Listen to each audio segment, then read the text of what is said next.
All right. The Senate unanimously passed Juneteenth as a holiday. They won't pass anti-lynching, reparations, police reform, or voting rights legislation. We're tired of the symbolism and no substance. Instead of a day off, pay reparations, stop lynching us, and stop violating our rights. I said that it's like performative. This basically goes along with that as well. Lincoln knew America's founding was July 4th, 1776. He knew that was the day our amazing nation made a step from ideal to reality. Juneteenth is an affront to the unity of July 4th. We now have 2 summer holidays, and one of them is based on race. Shame on GOP for supporting this. What?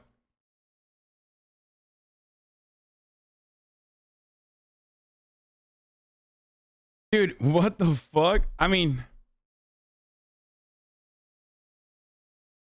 Yeah, personally, I think Memorial Day weekend should stop as well. Yeah, he's right. My man literally is just like, only one holiday.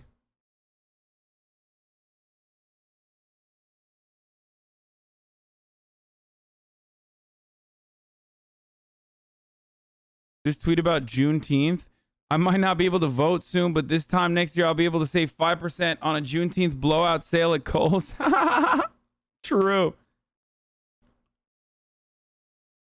Okay, speaking of Juneteenth and how like it's just purely symbolic, let's talk about Joe Manchin, America's #1 Republican, America's most famous and most powerful Republican member of Congress. Joe Manchin, of course, is functionally a Democrat. Jim Crow Joe, yeah. So, Charlie Kirk won't even let you have Juneteenth, so you can get like 5% off at Kohl's. But what Charlie Kirk does love is the many Republican legislature initiatives that are happening all around the country that make it so that, you know, judges can overturn Democratic elections. It's like you get shot if you fucking deliver food or water to people that are waiting in a line. And also that it's mandatory to vote. If you want to vote as a black person or as a poor person, you literally have to fucking wait in line for 3.5 hours minimum. Okay? These are the rules, boys. I don't make them. This is the future Republicans want, okay? If you're poor, we don't want you to vote. If you're black, we definitely don't want you to vote. And if you're still gonna fucking vote, like, we'll make it as humanly hard as possible. And so what Stacey Abrams is talking about here is Joe Manchin's opposition to the voting rights legislation that passed through the House and is coming to the Senate now, which would at least offer some kind of federal control to normalize and regulate this voting process. This is the future Republicans want. I'm a Republican and no, it isn't. Yeah, well, you're too stupid to recognize that, like, what you want as an individual Republican has nothing to do with what, like, the Republican Party wants in an effort to get reelected. So, nice of you to think that, like, you as an individual Republican have any fucking say, but you're a Republican. So, you know, you're unironically voting against your best judgment and voting against your self-interest anyway, much like many liberals are as well. Don't get me wrong. But with like some extra seasoning of racism. Being a Republican is much like being a liberal, but with a side of, like, you know, transphobia and racism and a whole bunch of other like weird culture war issues.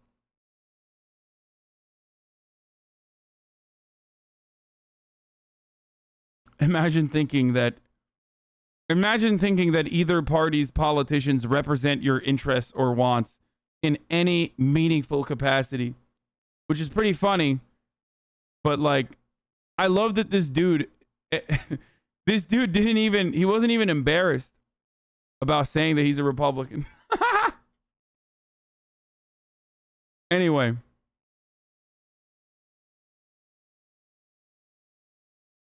So,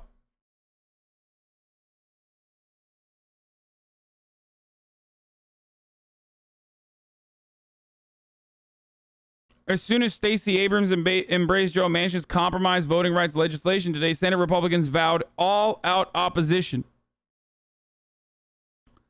John Harwood here talks about how in Clinton's 1993 deficit reduction plan, there were 0 Republican votes. Obama's 2010 health care plan, 0 Republican votes, despite the fact that they acted like they were going to vote for it and made sure that the Democrats compromise with them. You know? For Biden's 2021 COVID relief plan, there were 0 Republican votes.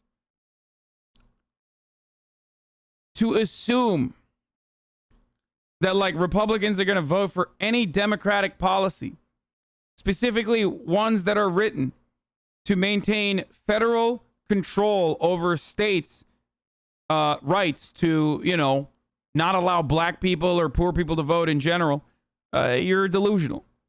It is at the heart of the Republican strategy. This is how Republicans get fucking elected, okay? By stopping as many people from voting as possible. So please, stop being weird about this.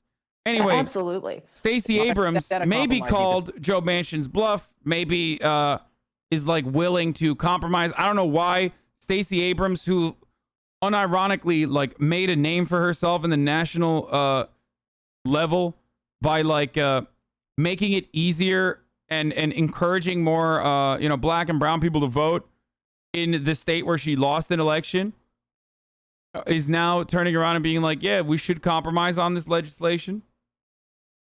But let's look at this. Support. Absolutely. What Senator Manchin is putting forward are some basic building blocks that we need to ensure that democracy is accessible no matter your geography. And those provisions that he is setting forth are strong ones that will create a level playing field, will create standards that do not vary from state to state, and I think will ensure that every American has improved access to the right to vote despite the onslaught of state legislation seeking to restrict access to the right to vote. Is that a compromise you could support? Absolutely. What Senator Manchin is putting forward are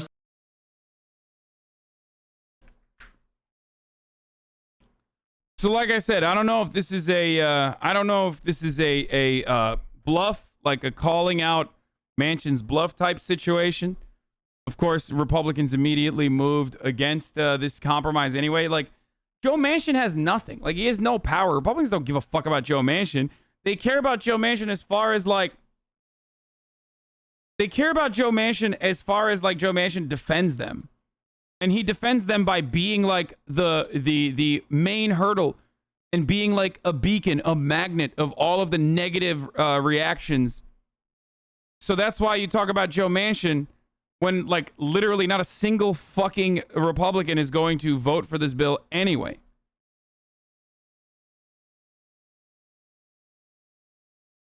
So silly.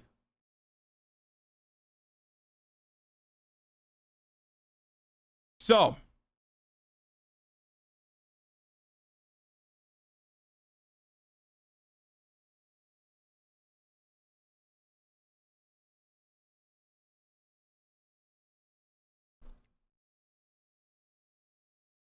but the reason why he can get away with this is because he's a Democrat in West Virginia. Okay? Like, he's a Democrat in a deep red state. Now, he's not really a Democrat, but he's a D voter. And that's part of the reason why. Why is he still in office if it's just a dumb fuck doing nothing? I mean, the point is, Joe Manchin's existence is defended and legitimized because Democrats say he's there for the right votes. He's an additional Democratic voter for all of the important votes. Well, he hasn't really been showing up for a lot of these important votes, so I don't know.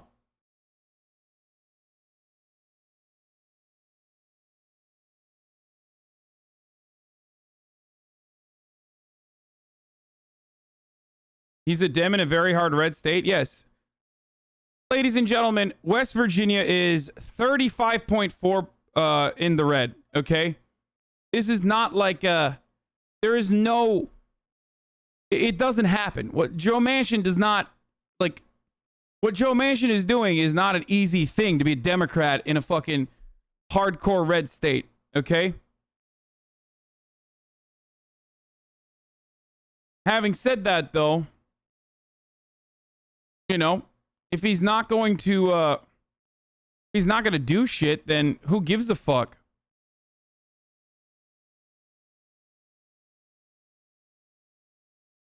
Yeah, he allows for Dem-appointed judges to be brought to the floor. Exactly.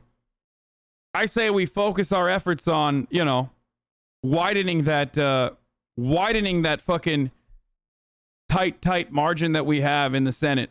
Well, not even really a margin. It's just like one extra vote from Kamala Harris as best as we can.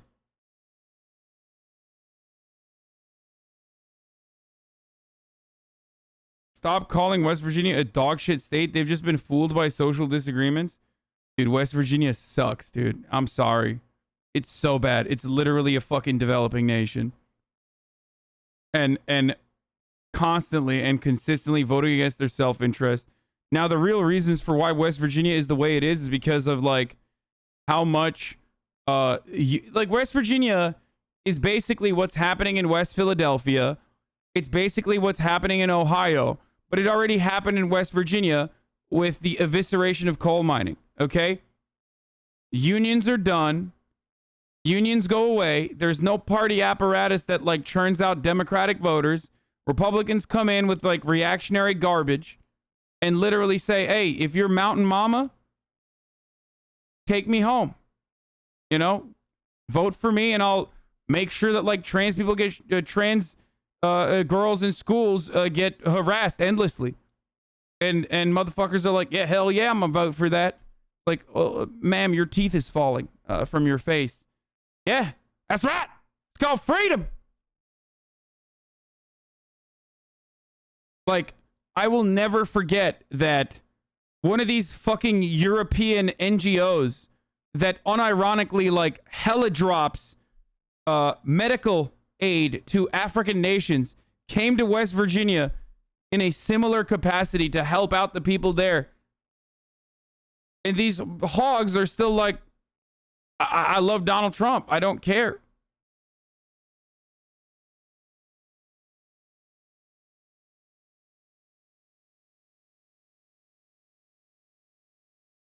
That was a bad take with your tweet. What are you talking about?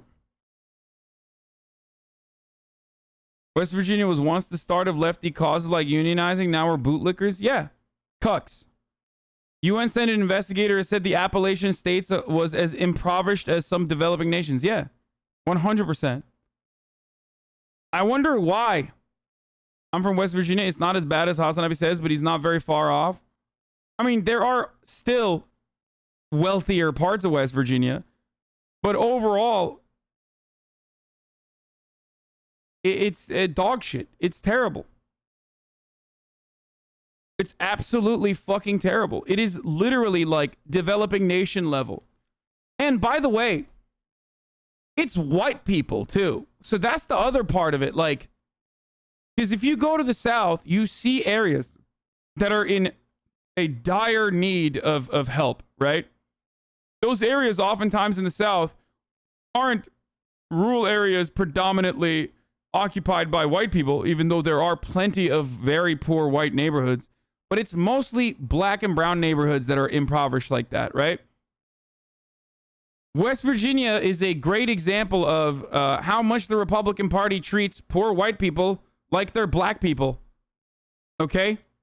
Like the disdain that that Republicans have for poor people, is even poor whites, is perfectly demonstrated in a state like West Virginia. They don't give a fuck. Maybe not to the same degree as black people, let's be real. But, you know, they just don't give a fuck.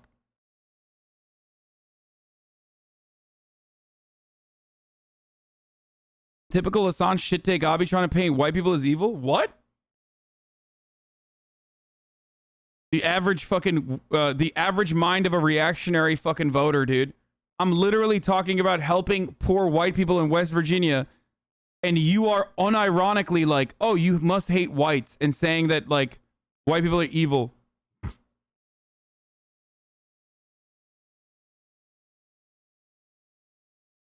That's so stupid, dude.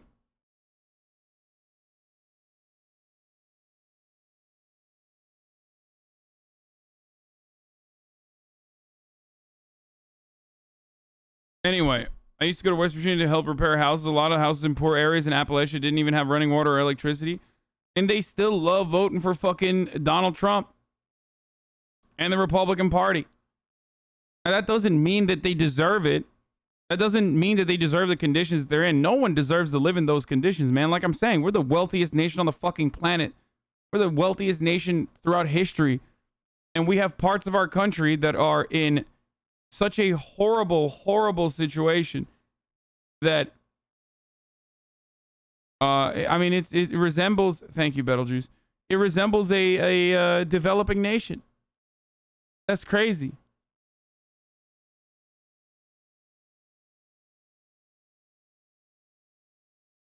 You're missing the point. We know they treat us like shit, but the Dems don't give a shit either. Hence why most don't vote. And if they do, Dems still won't do anything either.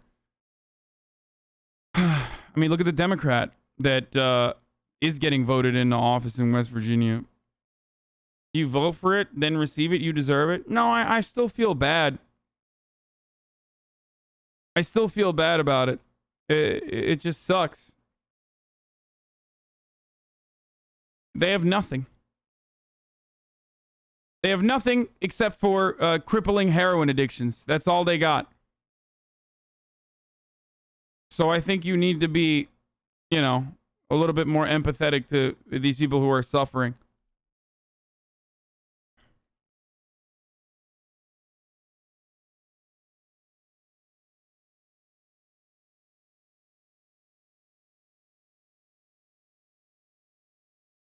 It's a few months away from the 100-year Battle of Blair Mountain.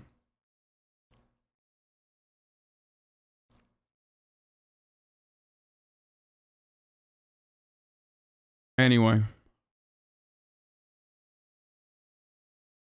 This chat is why Southern people feel abandoned by the North. Like, of course they don't deserve to live this way. Yeah. I mean, I stress this all the time, dude. I don't give a fuck if you're racist. You still deserve healthcare. Like, I'm not in the business of, like, stopping universal programs because it ends up helping racist people, too. If anything, that's how people become less racist. How people become more trusting in their government to actually help them. You know?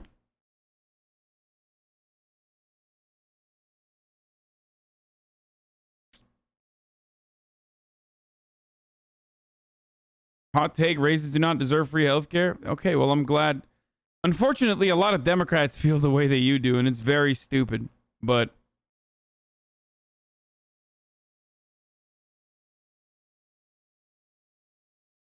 trust government? Read history, bro. Yeah.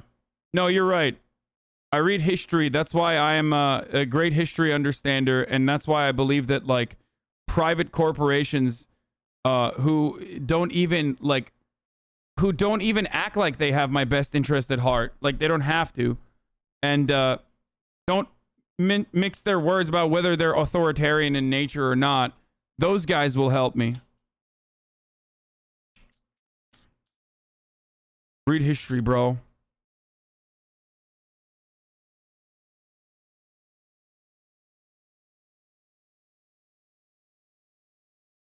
Anyway.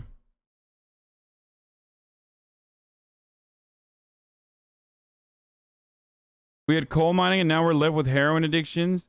Literally most of the bathrooms in Huntington, West Virginia have blue lights in them, so it's harder for people to shoot up. Yeah, that's what fucking happens when your industry is eviscerated. One, partially as a consequence of like automation, partially because like it's already a brutal industry to begin with.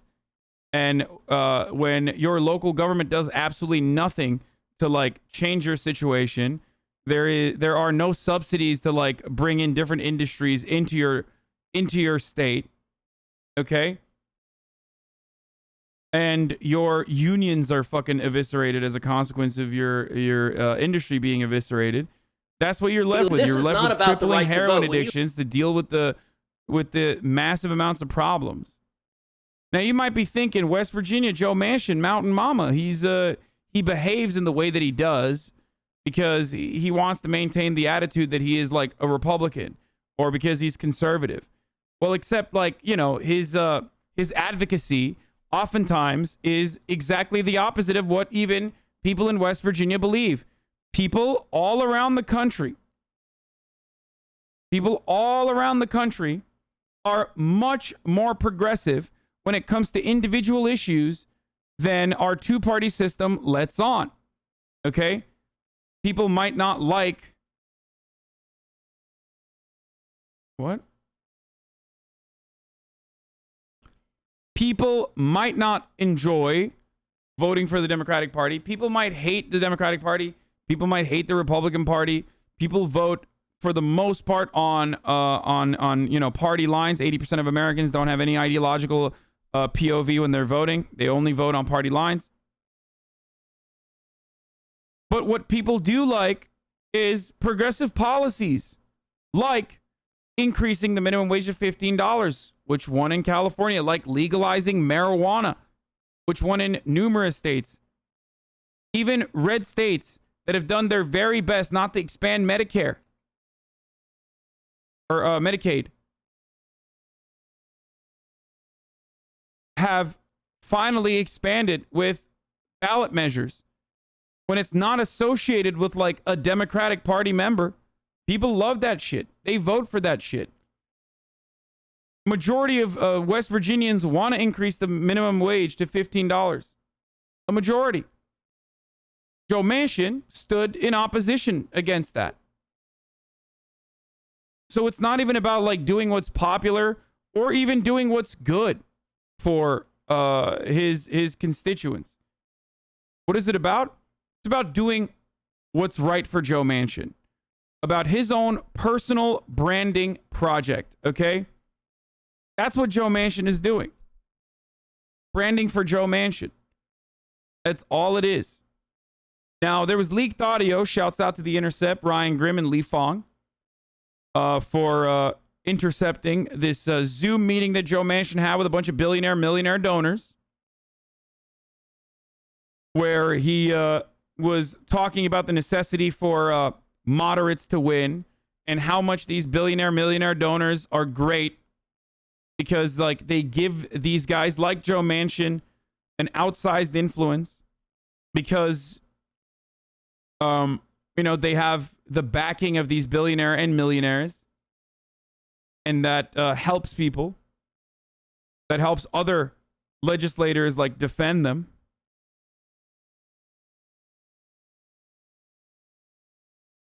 Okay.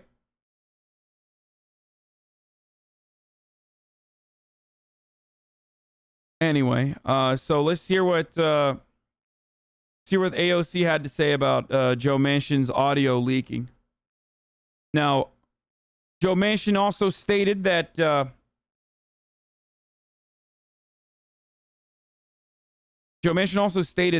he was not actually directly trying to raise campaign funds, because that would be a clear violation of the law if it's not appropriately stated.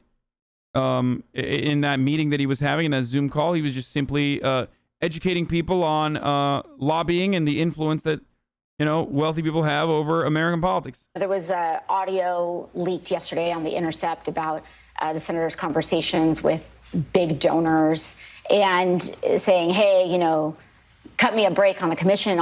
We should be negotiating with each other as colleagues, not with billionaires and donors, period. Our policies should be with other public servants and our colleagues. Yeah.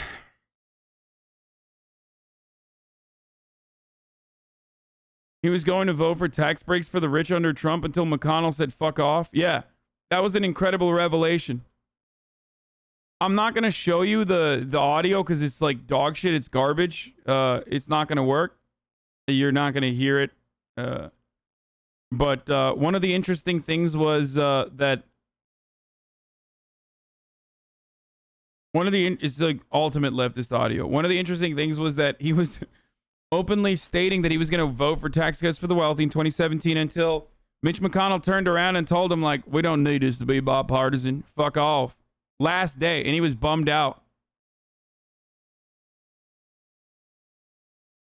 Should we be attacking Joe Manchin only or him and every centrist Dem senator like Hasan and Sinema? No, they're all dog shit. Okay? I mean, I don't know exactly what the time codes are, so I don't want to go through it again. I listened to it last night. But if you have like the what is this full interview on Morning Joe? No, I don't want to watch the full interview. But if you guys have like the actual time codes from that video, dude, I don't care, dude. Oh my fucking god. Okay, in secret recording, Florida Republican threatens to send Russian Ukrainian hit squad after arrival. Okay, there you go. You keep spamming this like there's so many news articles to cover, man. What do you want? There it is. Here, this is crazy. There's a 30-minute call with a conservative activist that was recorded before he became a candidate, where William Braddock repeatedly warned the activist to not support GOP candidate Anna Paulina Luna in the Republican primary for a Tampa Bay area congressional seat because he had access to assassins. Okay? I really don't want to end the lot here. Let's listen to it. $1 million from offshore from Malta and Gibraltar to fund my campaign, even though my campaign only needs $1 million to stay relevant in the primary and another 5 or 6 for the midterm. It's Florida, bro. This is how they shake hands. They're all fucking libertarians, dude. Like, it's Florida. What's next? Are you gonna tell me that he also is convicted of like sex trafficking minors? Because, you know, it's par for the fucking course.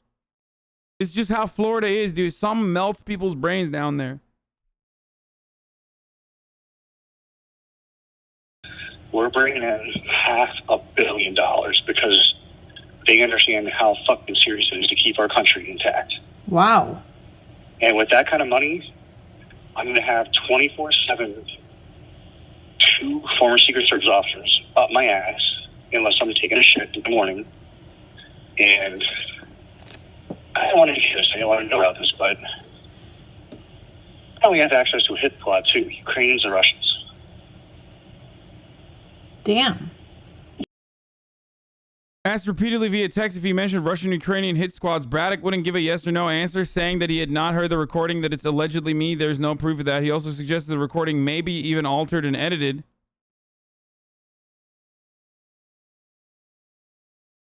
Like, I don't know why we're covering this story. I just like fucking Florida, dude.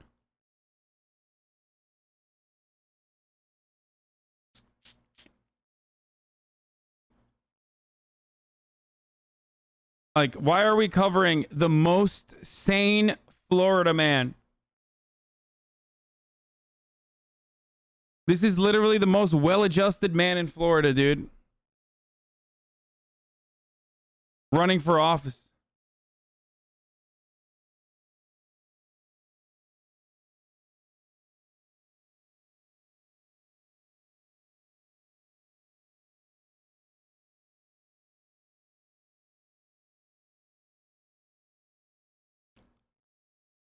Why are you normalizing this? This isn't what Florida's about. No, Florida's about getting DUIs too on top of this.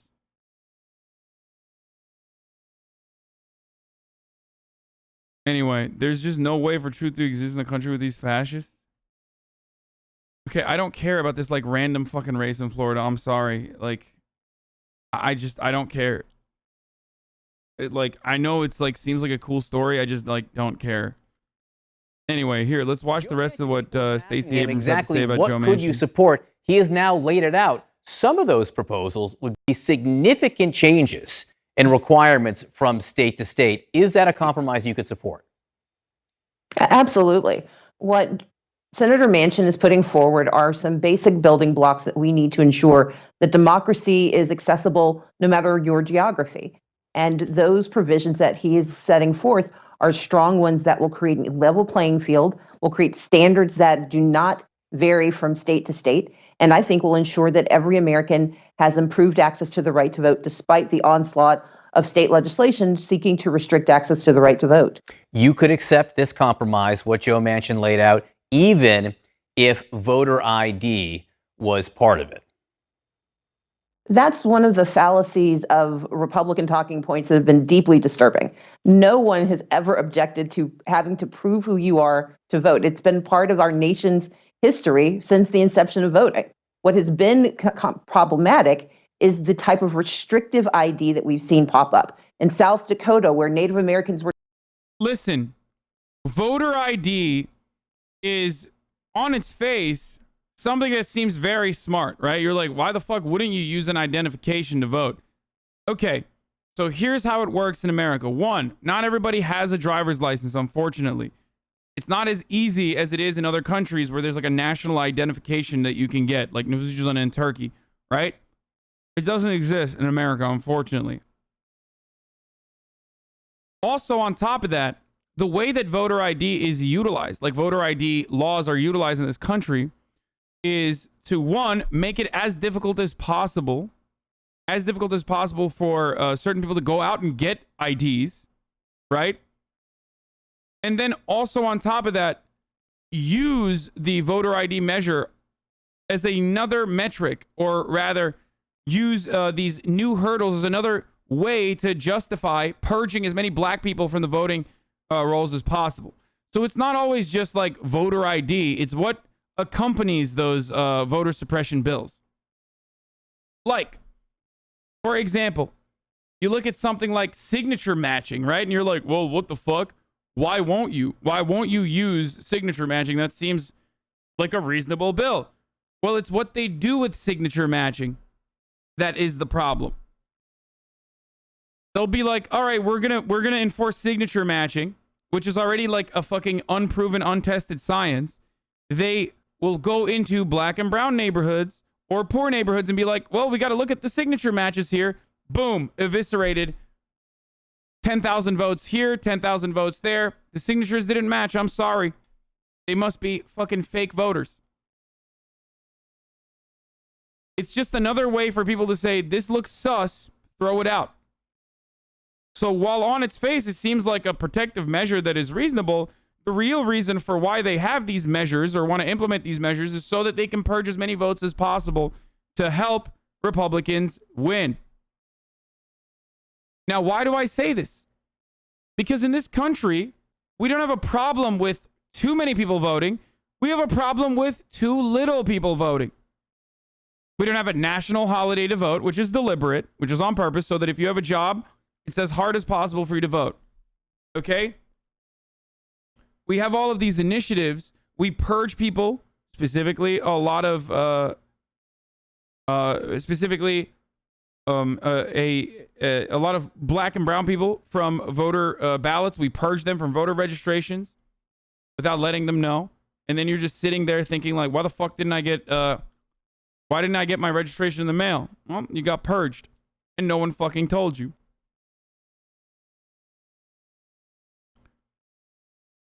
These are all deliberate ways to stop poor people from going out to vote. And it is incredibly undemocratic. Okay? That's why Democrats push back against these initiatives and fail to do so, so it doesn't really matter. But it's at the heart of the Republican strategy of eliminating certain people from the right to vote, robbing people's right to vote as best as they can at the systemic level. Okay? And the justifications for it are ridiculous. It is built upon a foundation of falsehoods.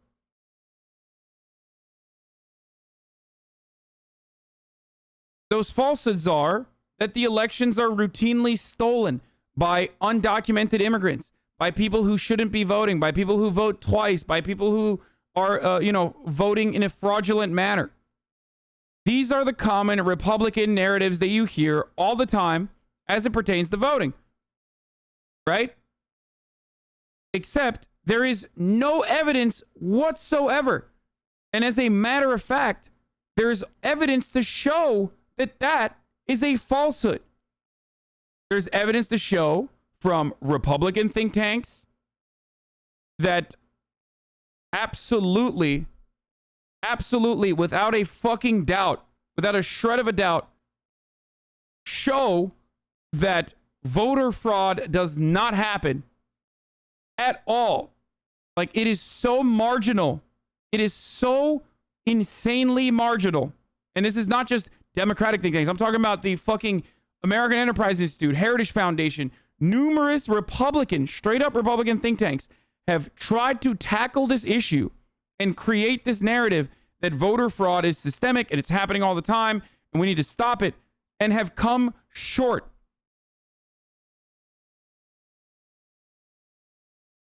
Wrong again. Okay. George W. Bush created a commission for election integrity. That commission found no evidence of voter fraud that is beyond just like marginal voter fraud. It's like one vote, one guy here, two guys there. Donald Trump created an election integrity committee, which he quietly closed down 1 year later. Why didn't you hear about that?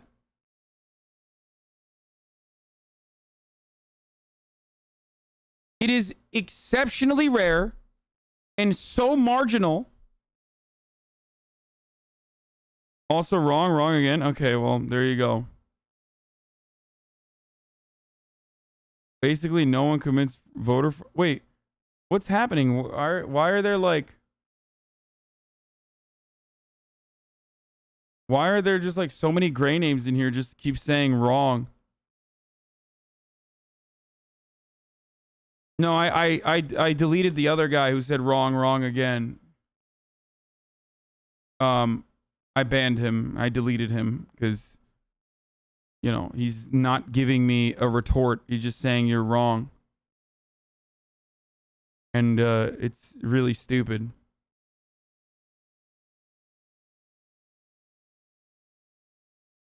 Dude, you're making a lot of claims. Just asking for sources is all. Dude, Google is your friend. I've covered this story a million fucking times. If you want to go back and look at my YouTube, you can. Here, I mean, this is the most comprehensive Republican fucking study ever conducted on voter fraud. Over the course of more than 1 billion ballots casted, the Heritage Foundation, which is a right-wing think tank, found 1,328 proven instances of voter fraud. Over billions of votes that were casted over the course of 30 fucking years. That's a Heritage Foundation think tank. That's a Republican. That's as Republican as it gets. So this is the best evidence they have for voter fraud? 1,328 instances of voter fraud over the course of 30 years. So even their proof, even what they consider to be proof, is proof that it's marginal and insignificant because it doesn't fucking happen.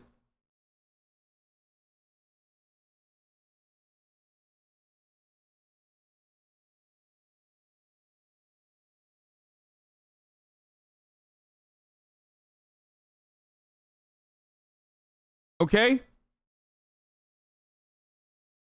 I am using the most right-wing and the most cited study that Republicans love to show.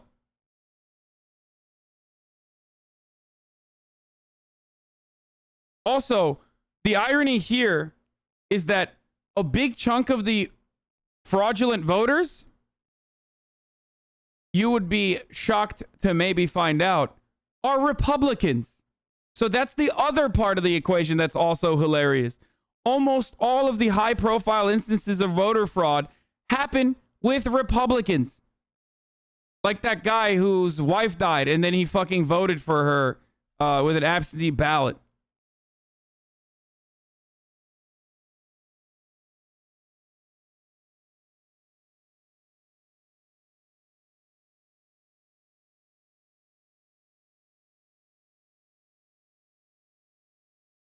Anyway, that's fraud, though. Okay, but like, if fraud is this insignificant, which, you know, illegal behavior occurs all the time. It's kind of like saying we don't shut down the entire economy for fucking regular flu season, right?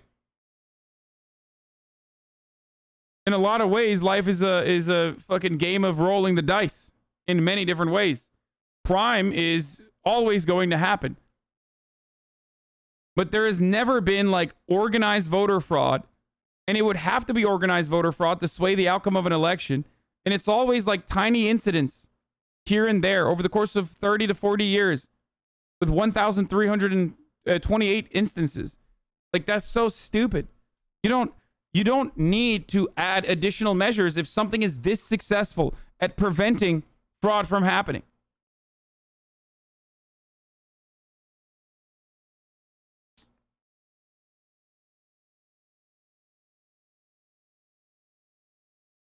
Okay?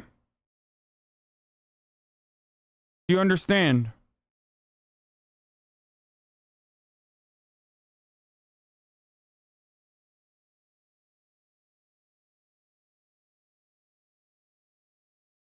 And this is precisely why I find it rather strange that there is this narrative.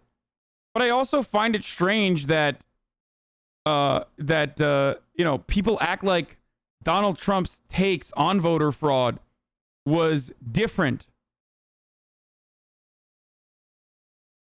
than the rest of the Republican Party. Now, if you don't understand where I'm coming from, this is the Heritage Foundation. So they wrote this, they put together the study to act like voter fraud was a big problem. Now, let me show you one of the founders of the Heritage Foundation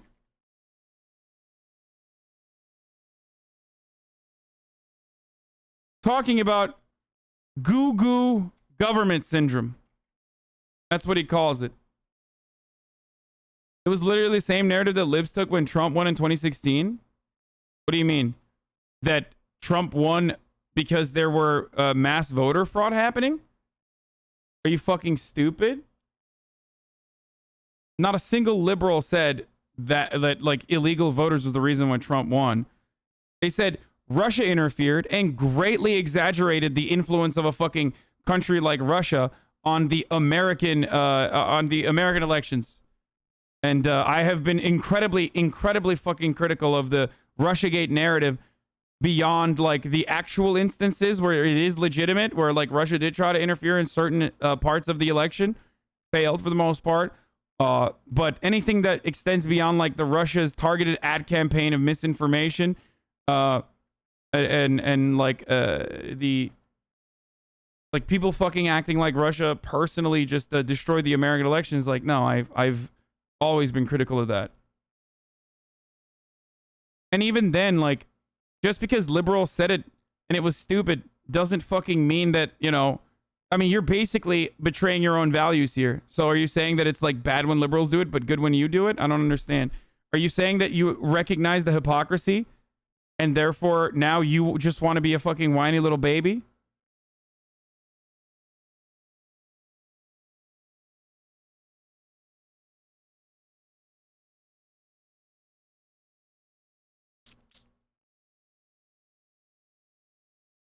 The real problem in our voting process has always been about voter suppression, not voter fraud.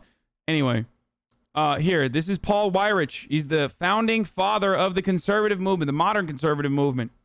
Here he is addressing a gathering held in Dallas. This guy also went on to, again, be responsible for the Heritage Foundation. Let's hear what he had to say. Now, many of our Christians have what I call the goo-goo syndrome. Good government. They want everybody to vote. I don't want everybody to vote. Elections are not won by a majority of people. They never have been from the beginning of our country, and they are not now. As a matter of fact, our leverage in the elections, quite candidly, goes up as the voting populace goes down. He just straight up said it, dude. He founded the Heritage Foundation, and they're still trying. And you're a fucking idiot for believing in this shit. Hook, line, and sinker. There it is. Trump said the exact same shit too. It doesn't matter. Doesn't fucking matter to most Republicans, though. So there it is.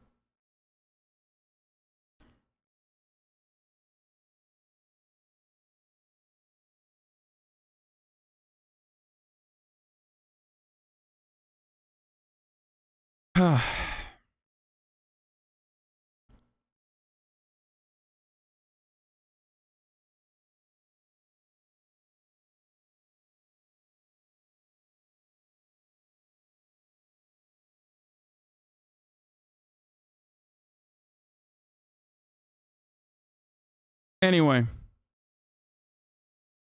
Biden about to sign Juneteenth federal holiday into law. Can we watch? No. What the fuck?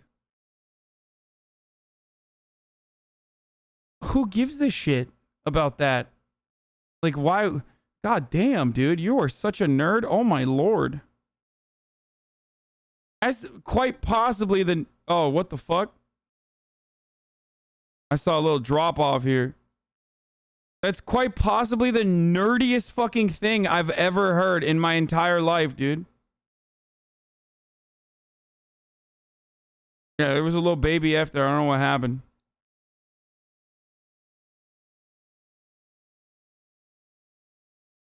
Like, even if it was like really, really significantly, like really significant historic piece of legislation, like, even then, it's like, what are you going to get out of watching Joe Biden sign it? Like, that's hilarious. Anyway. I think a lot of my colleagues overreacted to her remarks. I think there's, you know, it's always fair for a member to criticize the policies of a government or of a governmental leader. I've been highly critical of the Israeli government's policies, and now former Prime Minister Netanyahu. I don't think anybody would call me anti-Semitic. And I think that's, again, I think they just overreacted, without actually considering exactly what she said. And, you know, the fact that you'd put Hamas and in the same sentence with the United States does not necessarily mean that you're equating the two. And I think that was an unfair assumption that some of my colleagues made. There was a resolution that came out today, authored by Congressman Waltz, and Rashida Tlaib is named, AOC is named, Diana Pressley is named, Ilhan Omar is named. You are not named. Betty McCollum is not named. Mark Pocan is not named. All of you have been critical of Israel. All of you have called Israel an apartheid state. Mm-hmm. Why aren't you named in the resolution? Well, I'm neither black nor female nor Muslim. I don't think it's fair. I don't think it's right. Congresswoman Omar has as much right to criticize Israel or any other government or any other national leader as any other member of Congress without being singled out.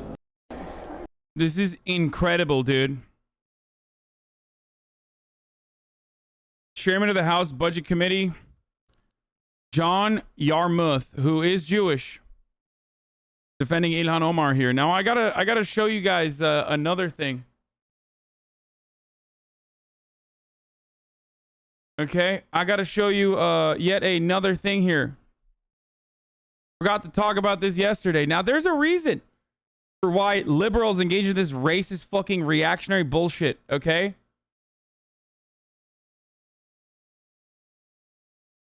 Because they themselves are fucking awful. Here, let me show you guys. Let me show you guys a study conducted the other day.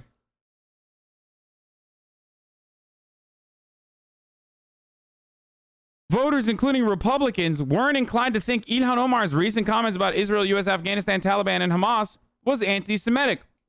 But something changed, especially among GOP voters, when they learned who said it.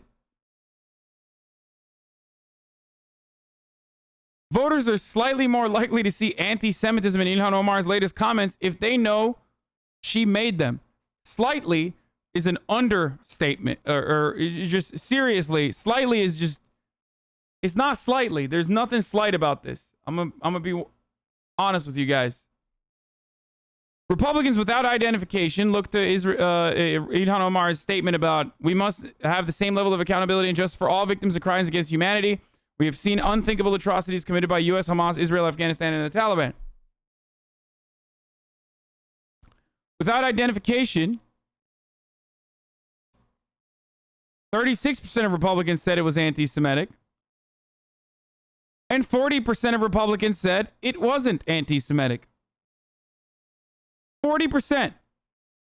With identification, when they found out that it was Ilhan Omar who said these words, 47% of Republicans were like, oh no, that's anti-Semitic. And 28% said it still, or it wasn't anti-Semitic.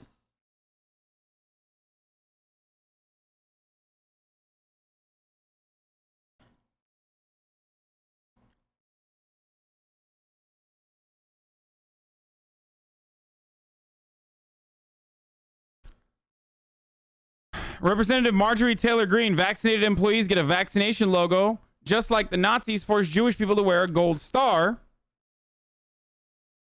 Dude, this party is fundamentally broken, dude. Without identification, Republicans said this is 55% of Republicans said anti-Semitic. When they found out it was Marjorie Taylor Greene who said it, Republicans, 41% of Republicans were like, oh no, never mind.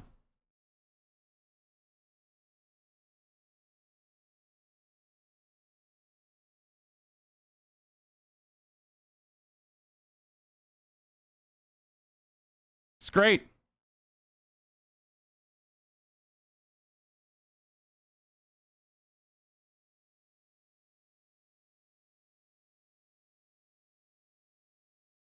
That's great.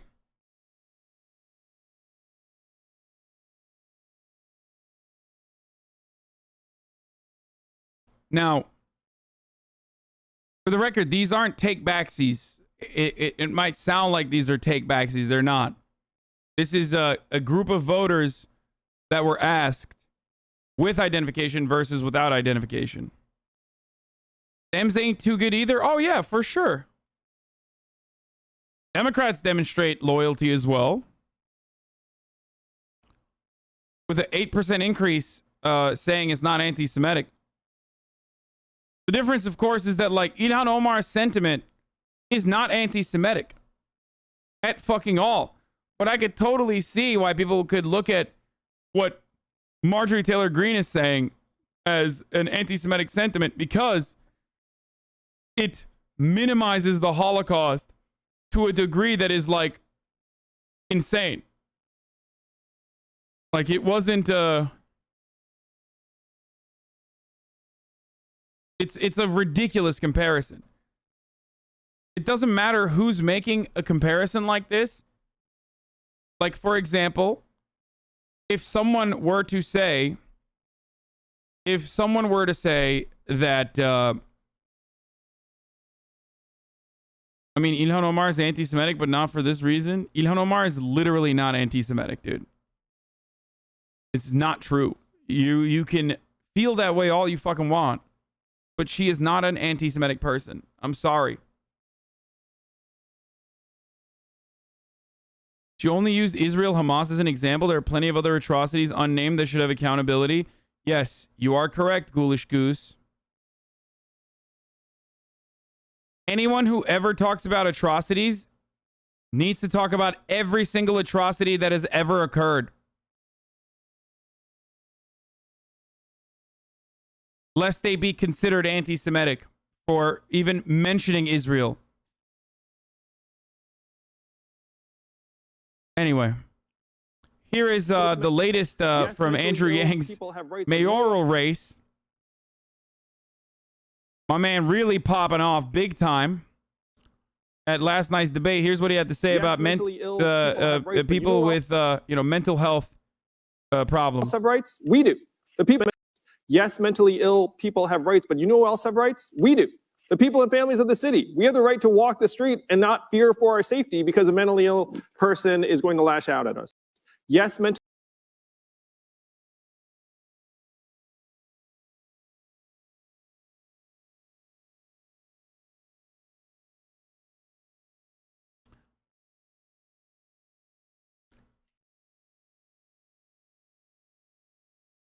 Dude, there's an epidemic in New York of mentally ill people just, murdering random citizens. So, that's why I'm glad that Yang Gang is talking about it. Oh, wait, just kidding. Actually, if there is a literal epidemic, it's fucking people with mental health problems getting murdered by cops. But hey, let's not treat this, dude. Let's just fucking lock them away.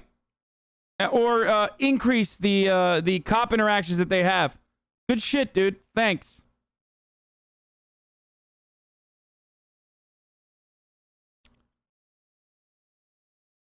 People with untreated mental illnesses are 16 times more likely to be killed by cops. Approximately half of all people killed by cops are disabled in some way, including mental illnesses. Fuck you, Andrew Yang.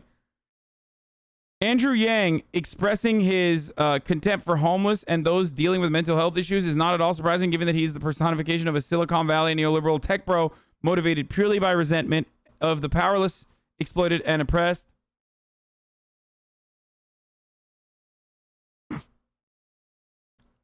The hilarious part about this is that, like, the New York mayoral race is so dog shit that, like, Andrew Yang, if he knew how to shut the fuck up, could have won purely on name recognition. Because the front runner is like a cop who is insane, okay? We talked about his takes on I think I talked about his takes on, like, how schooling should operate. It's like not a single parent will vote for this dude. Like, anyone with half of a fucking brain cell would literally hear what what's his face had to say.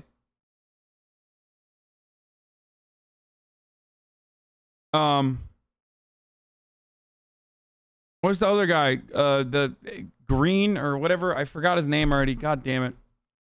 I haven't really been paying attention to the New York City mayoral race. It's so bad. Eric Adams, not Green. So, yeah.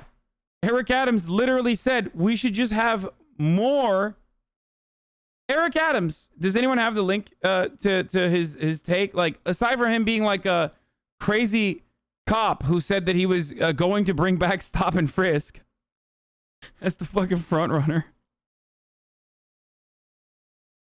He's literally like, stop and frisk is sick, dude.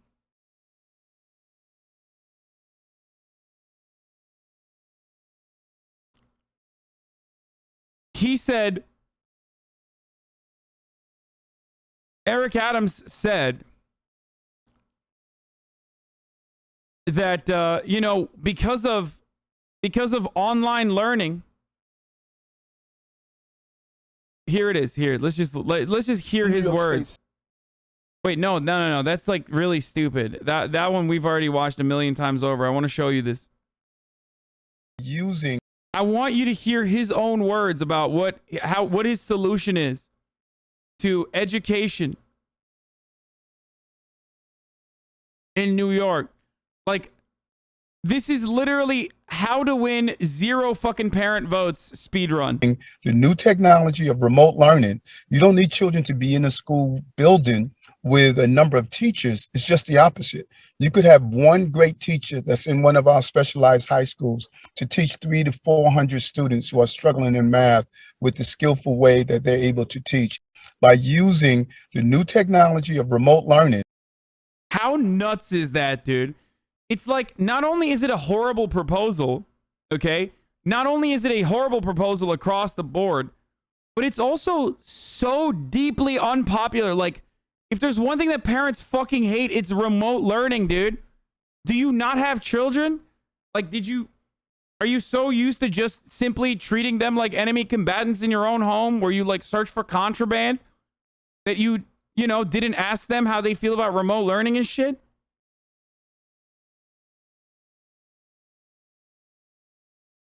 Also, I don't know why he's doing this interview in his fucking limo, which I find to be hilarious as well. But like, any New York parent that hears this would be like, yeah, fuck this guy. Okay? Like, absolutely fuck this guy. Was he not around in his New Jersey home that he wasn't aware of like what was going on with remote learning?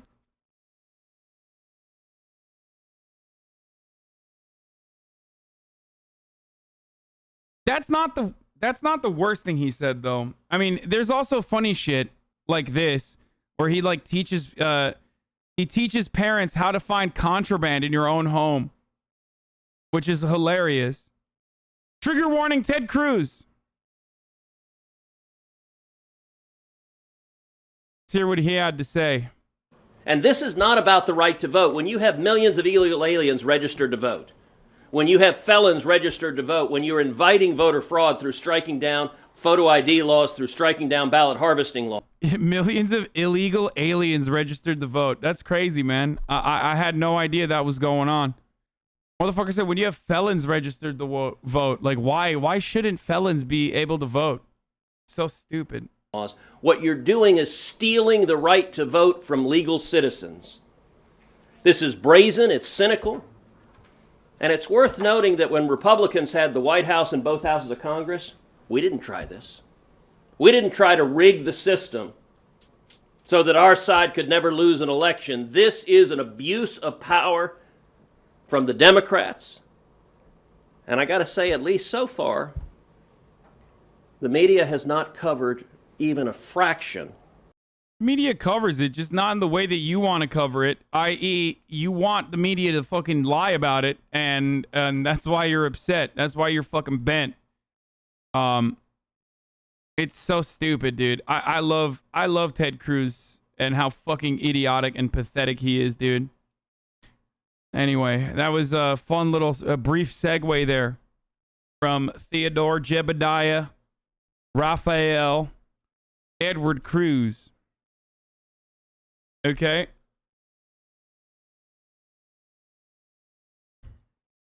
Do we have a limited amount of votes that these illegals are stealing?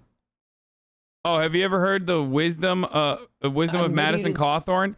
I mean, I think he didn't say anything too wrong in this. I can't believe I'm saying this, but yeah, I saw this clip.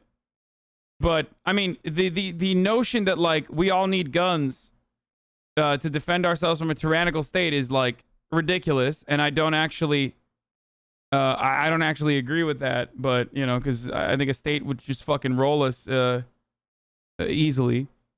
But he did DM me, yes. Madison Cawthorn literally DM'd me, and I think he wants to come on the show, which I haven't decided if that's a good idea or not.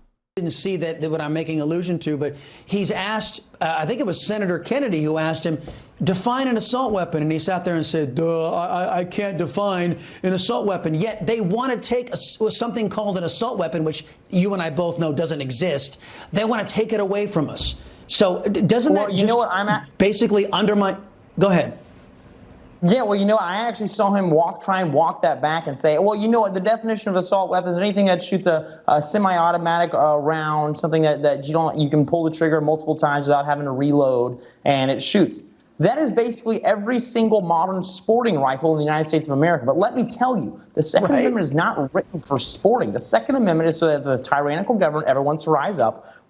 First of all, that's literally untrue. The Second Amendment, in the way that Americans and the Supreme Court understood it until recently, was literally just for sporting. Okay, it was not for like overthrowing a tyrannical government. That's a new perspective on it. That's a relatively new perspective on the Second Amendment. Okay. And even then, it's like, it's supposed to be a fucking well-regulated militia. So, you know, take that information, take whatever information you will with that. I mean, regulation is literally in the name. I'm sorry. And lastly, the NRA, boys, the NRA was literally a hunting organization.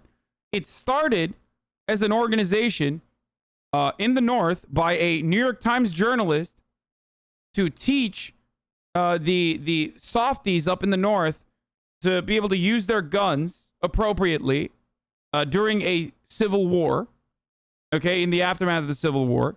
Then it turned into a hunting organization. And for the longest time, it was just simply a hunting organization. And then it became special interest in like around the 1960s, became special interest to sell as many guns as possible and to make, it just became an organization that was fighting the Supreme Court in every way, shape, or form to ensure that, people could purchase rocket launchers and shit, okay? Anyway, I don't think the Second Amendment can protect these hogs from a tyrannical government with tanks and planes. Can stop them. And if anybody ever wants to say, oh, well, you know what, citizens with a few small arms fire would never be able to stop the federal government. I absolutely disagree. Ask the Viet Cong how they handled the Marines and the Army in Vietnam. So that is actually the correct take. This is a correct take. That, like, the American military got fucking rolled by guerrillas that were also well armed. The Viet Cong was able to absolutely dumpster the American military. It's the fucking truth. And you can even make a similar argument to what's going on in Afghanistan, like insurgency fighting insurgencies on their own soil is very difficult, and that's part of the reason why people will make the accurate argument, or rather not accurate, but like the argument that it is actually easier for people to fight back against a tyrannical government than the way we make it seem. They weren't using off-the-rack AR-15s in Vietnam? Do you think the Viet Cong was not fucking... Look, they might have been rice farmers and shit, but if you think that they weren't actually very well situated to push back as a consequence of the People's Republic of China and the USSR giving them at least some weapons, you're foolish. They had a better weapon than the AR-15, the AK-47.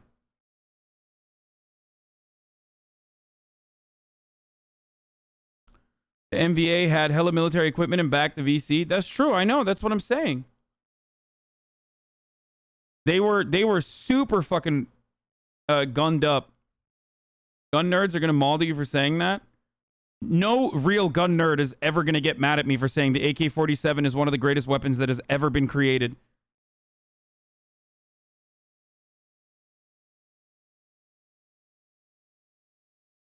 Like, actual gun nerds will literally agree with me. What the fuck are you talking about?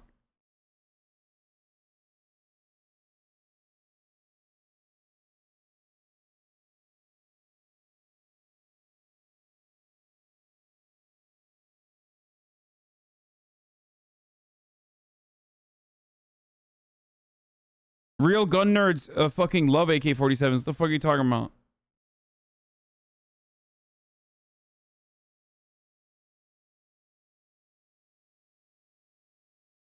I am a gun nerd, and fact is fucking facts. Yeah.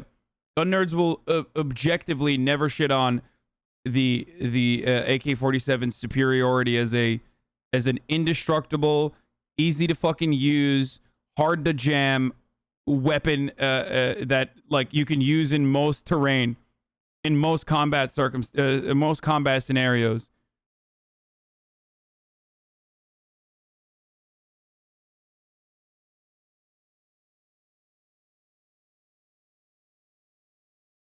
Yeah, the AK-47 is the Toyota Hilux of guns, straight up.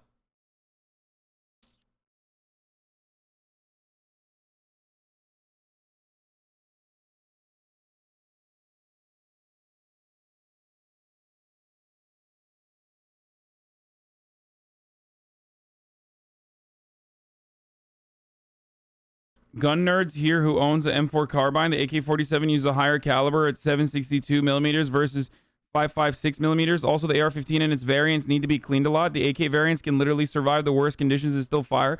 You can literally fucking fire it after just like rolling around in the fucking sand with it. So good luck doing that with any other weapon, dude. Like, you can literally go in the water, get out of the water, and shoot.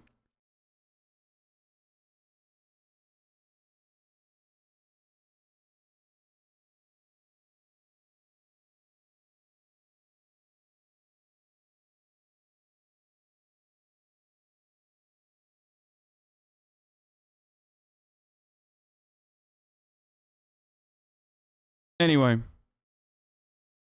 The AR-15s are more accurate and more customizable to fit the shooter. Okay. Like I just said, go roll around in the fucking modern AR-15s can do that too. No, modern AR-15s are still modern AR-15s are still fragile in comparison to the AK-47. Am I wrong about this? I thought modern AR-15s jam and shit. Like they are nowhere near.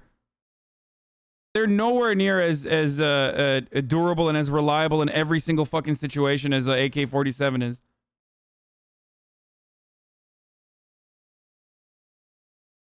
You have to clean it. They jam.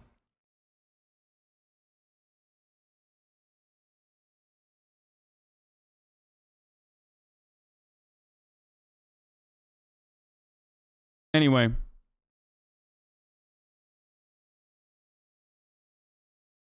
Also, it's not great to make a comparison. Anyway, we were talking about it.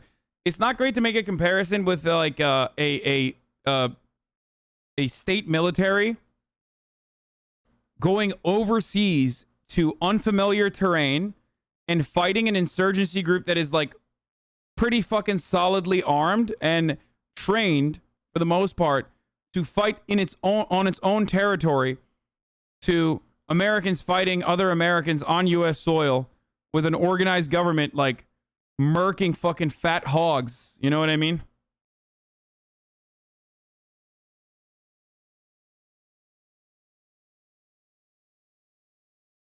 If you're talking kill count, it wasn't even close. Sure, the war was lost, but it was the politicians who lost the war, not the American soldier.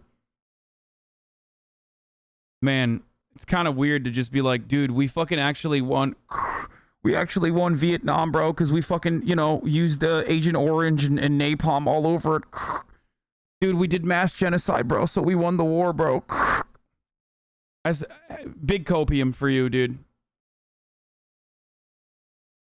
No, dude, come on. We murdered more, dude. We won. Oh, God. Anyway. Joe Rogan and Kyle Kulinski on the Putin-Biden summit. Hey, friend of the show. Kyle motherfucking Kulinski was on the Joseph Robinette Rogan podcast. That's exciting.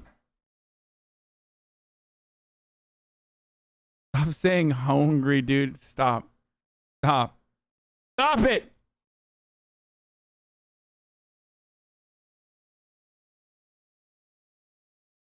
The Joe Rogan experience. But Joe Biden owns Come On Man now. That is true. He really does. Come on, man. Crystal was just showing me a video that he flipped out at some reporter today. Did you see this? He's at this summit with Putin, and Biden lost his shit. He was asked a question that he didn't like. He turned around and started. I love when Kyle goes on Joe Rogan because it is the closest I and all of you will ever get to like hearing takes that are very similar to mine on the Joe Rogan show. Like, this is the only time you will ever get there.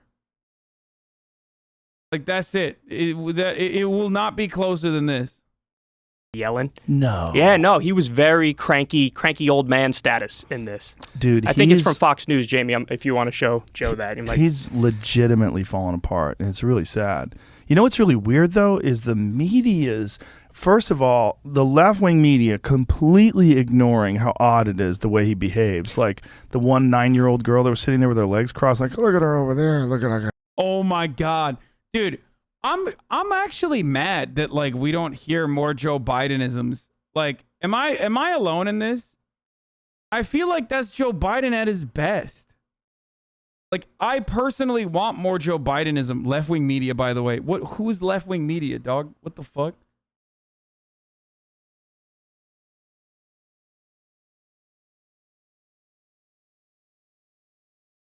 like a 19-year-old girl, their legs crossed. Like, what the fuck are you saying? Like, what is that? So there's. But hold on, I'm sorry. Go ahead. Yeah. But then they'll like pretend things are happening that aren't. Like Glenn Greenwald called it out today on Twitter. I was reading his Twitter feed. Some guy was talking about how Putin and Biden shook hands, and then how Putin looked away, and then Biden's looking him in the eyes, as if he's trying to say, "That's just alpha frame, sigma frame, bro. You just don't know any better." Pah! Pathetic, dude. I thought someone with a fucking ape brain like Joe would recognize when a alpha is holding frame, brother. Real pathetic beta behavior from Joe. Sorry, Joe Biden is sigma. He's breaking Putin's frame right now by doing that. That in any way Putin is scared of Joe Biden.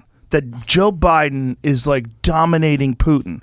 Like, what if bizarre, like, and Glenn described it perfectly. Like, go to Glenn Greenwald's Twitter, because it's so strange, because they do this thing where these world leaders, they shake hands and they look at the camera, and they shake hands and look at the press. And so in that moment, Biden had forgotten to look at the press. And he's making it seem like Biden's staring him down. He's showing him what a real man's like. It's like a bizarre fantasy, like almost like a pro wrestling thing. Like, you know that you can't possibly believe what you're saying is true. That Putin, who's a fucking straight up killer, literally, and a judo black belt, who's the fucking head of... Dude, that's such a Rogan take. The first part of this is like, it's true. Like, imagine thinking that Vladimir Putin is afraid of senile Joe, but like he's got to go to he's a judo black belt. This is what I want, dude. I want this. This is the takes that I need to fucking hear from Joe Rogan, dude. He's a judo black belt. Oh my God, dude. The Soviet Union, well, whatever, Former Russia. Soviet Union, Russia, yeah. Forever. And probably will be till he dies. Killed a gang of people. Killed a bunch of people who don't like him. Killed a bunch of people who talk shit about him. Made journalists disappear, allegedly, all those things I said, allegedly. Like, oh, there's the hand. Joe, you better watch out, big man. You need to... Did he say Soviet Union? Wait, did I miss him say that?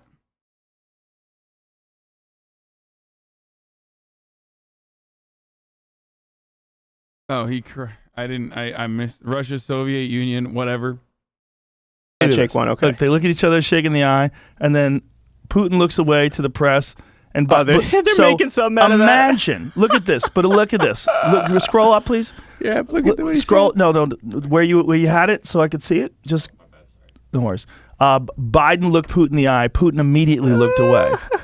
What? But go to Greenwald. Dude, what the fuck, dude?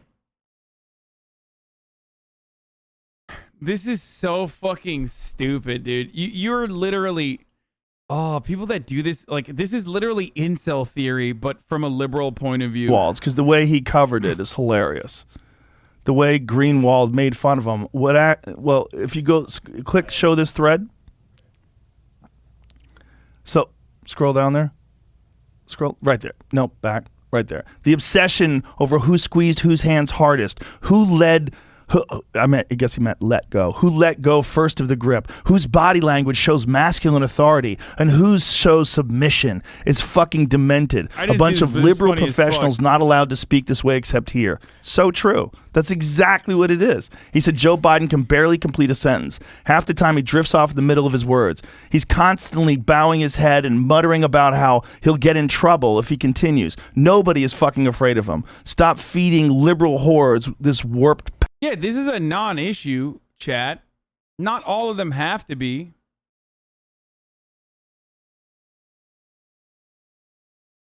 Wait, what the fuck is this? Kyle has some cringe takes, but he usually just seems like a normal dude and not one of those weirdos like Hasan Piker. I can't hate him. His foreign policy takes are good. Just curious why you think Hasan is weird. He probably has more grounded than most individuals adjacent to him than you think. Not OP, but I don't think Hasan is everyone's cup of tea. He even acknowledges it. I wouldn't doubt he's more grounded than people adjacent to him, although that's not a high bar by any means. I've seen him in debates and clips of his streams. He's pretty much just a really aggressive socialist, yet also a state bootlicker. What? A state bootlicker?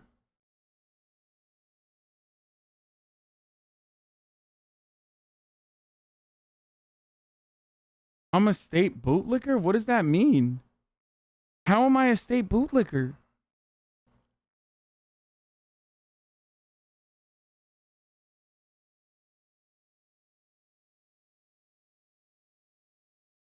That's confusing. Not libertarian, a state bootlicker? Oh, because I make fun of right-wing libertarians?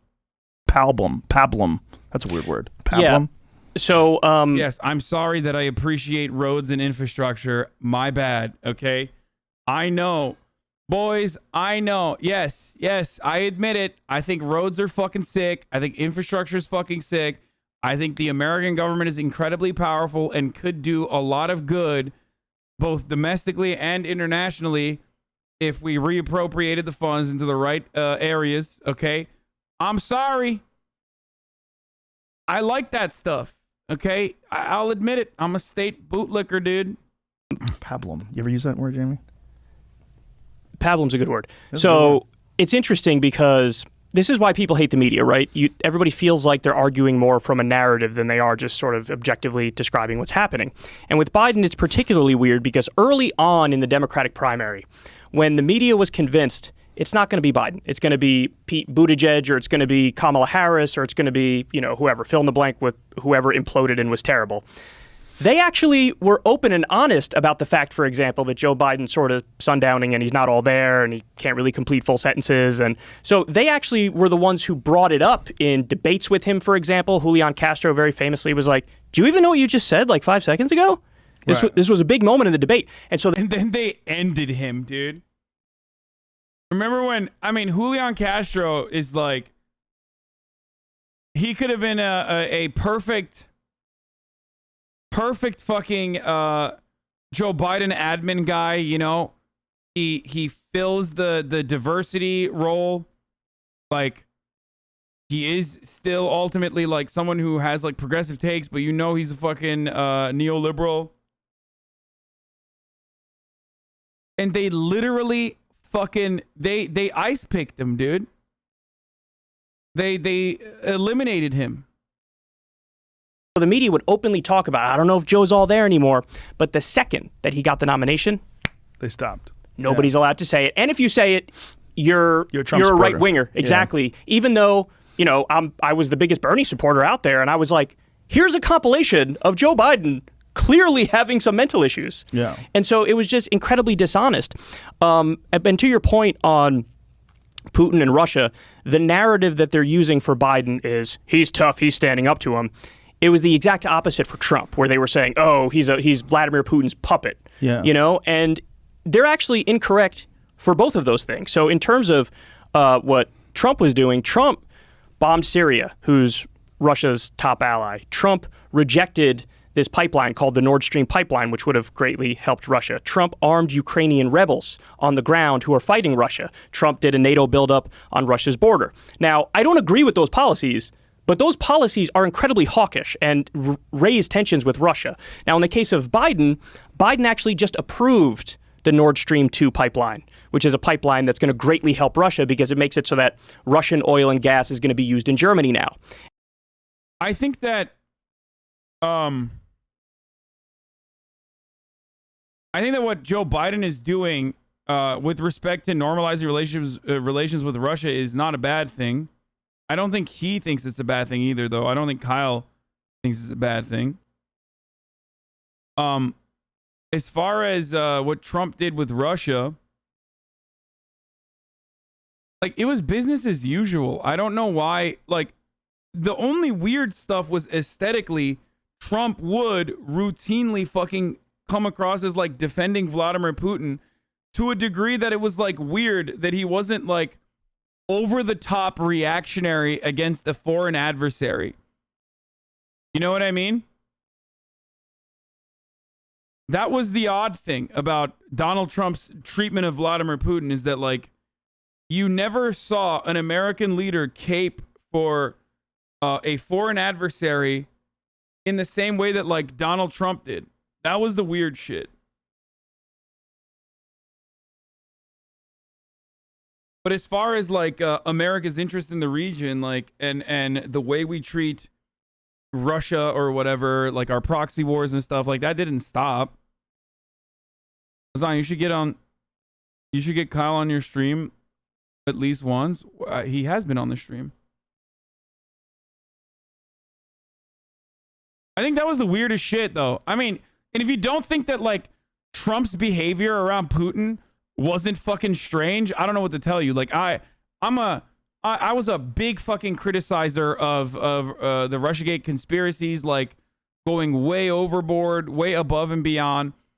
But like even then, like Trump's fucking POV on Putin was crazy. It was not like American leaders of the past at all. Yes, American foreign policy really changed. Doesn't really change regardless of administration. Yeah, that's a never-ending sequence of violence. And so that's a very peaceful move. That's not hawkish. That's not raising tensions. So he's basically giving Putin something that Putin wants, which again, I actually agree with that. I see no problem with the pipeline, but they're framing it as if like, Joe Biden, he's so weak and he's, Vladimir Putin, or excuse me, Joe Biden is so strong and he's dominating Vladimir Putin. Yeah, I don't understand why they think that they more hesitant to believe the news. Dude, you would be surprised at, unfortunately, some of this stuff lands. There is a backlash to it, but some of this stuff lands. I saw a great Pew poll the other day. When it came to Donald Trump, it was like over 70% of the time they talked about him, they would talk about his like character and leadership qualities or lack thereof. Yeah. And so when that's how you're talking about the person, you can say whatever the fuck you want. Because what does that even mean? Let me talk about this person's character. It's subjective. Somebody could say, I think he's got great character. Somebody could say, I think he's got terrible character. So it was always out of the realm of policy. Right. And then that same poll, it was like 60 or 65% of the time when they talked about Biden, they talked about policy. So there was this huge dichotomy in how they discussed the presidents, and obviously the ones who they liked, they'd go a little softer on. And when it came to Trump and they despised him, they would talk about, and the crazy thing, the thing that drives me crazy, Joe, is that there are a lot of ways to go after Trump that are actually very intelligent that I would agree with. When you stick to policy, I disagree with him on almost everything when it comes to policy, but they didn't do that. Right. It was all about he's a bad person, character assassination all day long, which is gross. Do you think that Biden is making actual decisions? That's a good question. I don't think I would ever say that about any other president. Other than Trump. Some of the Trump stuff, I was like, I wonder like how much he like pawns off on the generals. Well, W. Bush was also an idiot too, you know. But we all knew that Dick Cheney was kind of... He was pulling the puppet strings, yeah. So in the case of Biden, I think it's 50-50. I think some of the stuff he probably makes and some of the stuff he doesn't. I mean, he clearly is having struggles mentally and he's getting very old, and I think everybody around him knows that. But a lot of the big decisions, I'm sure they have to land on his desk. And what did they do for him during the debates with Trump when he was sharp? That one debate. They had to, and I said this too with the Bernie debate as well. And this is all speculation. I just want everybody to know. I have no facts on this. I'm talking out of my ass. But yeah, I think he was on some sort of upper that allowed him to be sharp. I feel like it had to be more than that. So you think it's some like anti... I don't know. Psychotic or... But he was in the groove. Like he acted like a normal person. Well, when he was younger, he actually... Again, I don't agree with him politically. I think he's a terrible corporatist, but he was sharp in terms of debating. There was that debate with Paul Ryan in 2012. You remember that? He made Paul Ryan look like a little baby. Oh, really? Oh, yeah. The 2012 VP debate. It was amazing. You're such a politics fan. You talk about debates like some people talk about playoff games. And guess what? I watch them like that, too. I got my popcorn. I got Twitter up. I'm live tweeting them. I get all excited and into it. Catch new episodes of the Joe